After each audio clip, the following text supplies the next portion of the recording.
In this tutorial, I'm going to show you how to make a banner for your website or blog. First thing you want to do is go up to File and New. You want to create a new document.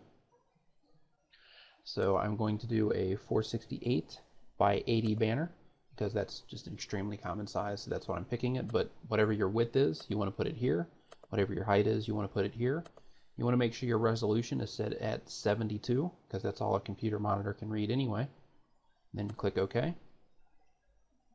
First thing I always do is I click on the rectangle marquee tool.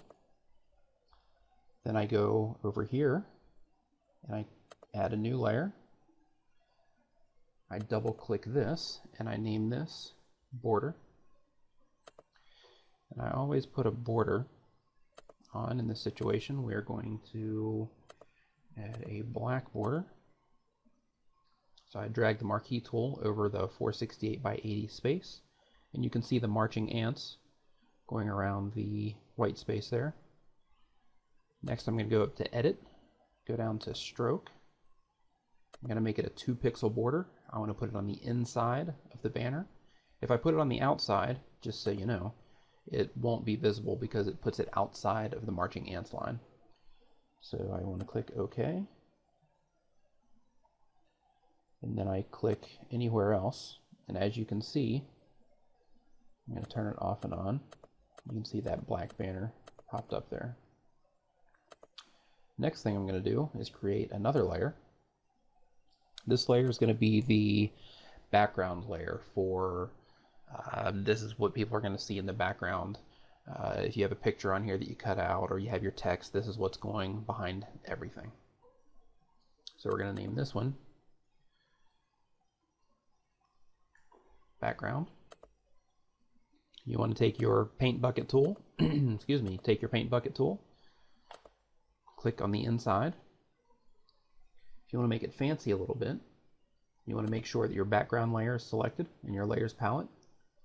Come down to the very bottom of your layers palette and click on the little icon there that says FX. And then we're going to go to a gradient. Now when you click that, it's going to pull this little box up. It's going to be a layer style box. You can do all kinds of cool stuff in here. You can put drop shadows, inner shadows, which I'll show you what that does if you look at the banner.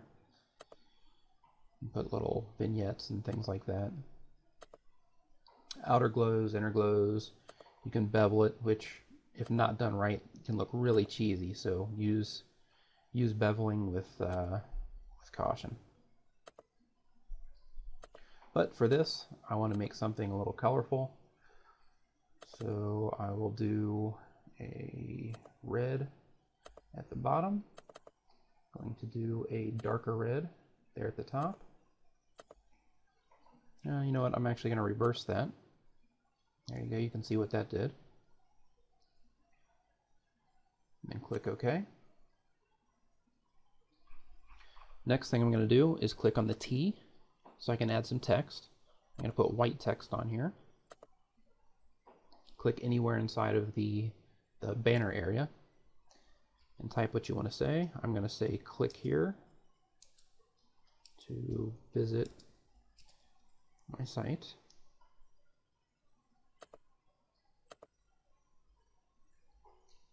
I'm going to hit Control T on my keyboard.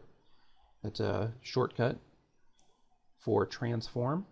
And I'm going to hold the Shift key as I grab a corner edge here. I'm going to pull this out, fit it nicely so there's a little bit of even space around it. Then I'm going to let go of the Shift key and I'm going to click on the Move tool. It's going to ask me if I want to apply it. I'm going to hit Apply. I'm going to use my arrow keys here to bump this down just a tad so it's nice and centered up. Now if I want that text to stand out a little bit more, I'm going to go into my Effects tab again, and once again it's with the click here to visit my site, it's with that text layer selected. Go down to my effects, I'm going to pick a drop shadow. Now for this I want the text to stand out a little bit, but I don't want it to be too crazy or hokey looking. So I'm going to take my size here down to 0. You can see what it does on my example here. If you move that back and forth, if you look at the text, the click here to visit my site, you will see the difference that it's making there. So I'm going to take that down to 0. On the use global light, I'm going to take that to 135, because for my personal preference, it gives it a better angle that it's coming off. So on my distance, I'm going to drop that down to 2, see how that looks. Not enough. I'm going to hit delete, change that to 3. Perfect. So it's popping off there just a little bit, but not too crazy. I'm going to hit OK. Now I want attention to the click here. So I'm going to go back on the text option, the text option over here in the tools, and hit T. I'm going to highlight just the click here. Then I'm going to go down to my color options. I'm going to click on yellow, and then click OK. You can see how that screams off of that red. I'm going to bump this down just a little bit more using my arrow keys. Actually, just one click there is all it needed. Now, if you want to animate this, what you want to do is you want to come down to your animation palette down here in the bottom. If you don't see that, you want to come up to the window and you want to make sure that animation is selected. Sometimes when you first come down, or usually most of the time, when you first come down to your animation, it might look like this. If it does, to make it a frame by frame animation, then you just click this little box down here, and then you can do it this way, which is my personal preference. Depends on what you're doing, but for banners, this is perfect. Now to add another frame, you want to click here to add a duplication of this frame. So now you can see if I'm clicking back and forth, they're identical. But in this second frame, because I'm going to make the yellow blink, so what I'm going to do is I'm going to make sure my click here to visit layer is selected. I'm going to double click on that FX here. You see it right there in the layer. I'm going to double click on that. Now I'm going to go to the color overlay, and I'm going to click this box and the color overlay. You see how it turned red? I'm going to click the word color overlay, and then it brings me up options for this. So in these options, I'm going to click on this red. I'm going to change it to white. I'm going to click OK to close that. Now, if you go back to the first frame, see it yellow.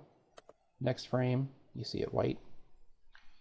Now, if you look down here, you'll see 10 seconds, 10 seconds, and you'll see a once. If you want your animation just to come through once, which I wouldn't recommend unless it's a large animation, then you want to click on this. You want to take it to forever. Here, I definitely don't want 10 seconds between each frame, so I'm going to take this down to half a second. Both of them. I'm going to take them down to half a second, and you can see if I click play, it's just giving me a nice steady blink. And you can adjust that any way that you want to. Another thing that I often do is I'll put one of them on 1 and then put the second one on 2. So it's just a quick pulse. Hit play. You can see what it does there. Just a little bit to draw attention to it. Hit stop. Now from this point, once you start the actual animation, any changes that you do here, if you do it on the very first frame, this is tricky in Photoshop. If you do it on the very first frame, and say for example you move this up here, because it's the same layer, if you click it over here, then it moved everything up. However, I'm going to go undo that, or step backwards. However, if you do that on the second one, say we're going to move it down to this corner, then if you go back to the first, then it's actually moving all of the text. So we're going to step backwards on that one also. I just wanted to point that out so you don't run into the problem. Now that's how you make a simple animated banner. I will show you in the next tutorial how to add a photo to it and style it up just a little bit more. That's it. If you got any help from this tutorial, give me a thumbs up, give me a comment, subscribe, all that good stuff. That's it. Have fun.